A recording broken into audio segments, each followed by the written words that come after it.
Şurubuymu tayyor şid.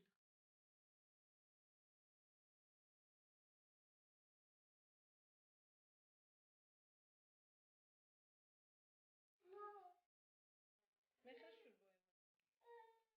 Çibiyorum.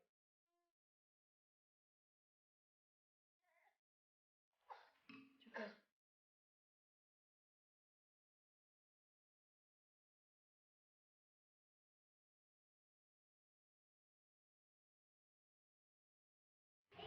К второму футбол рафте 7 saat. Шаши. Чиши, да. Amacın küçük müydü be çocuğun?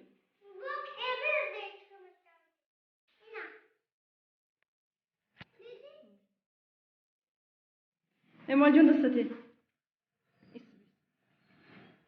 Mesole. Osta. Osta. Tamam. Yakın olacak o.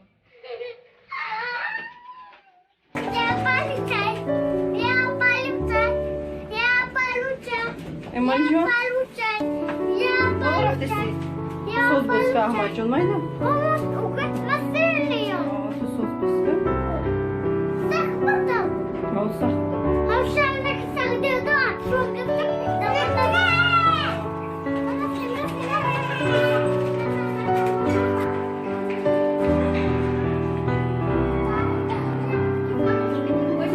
На мой футболе.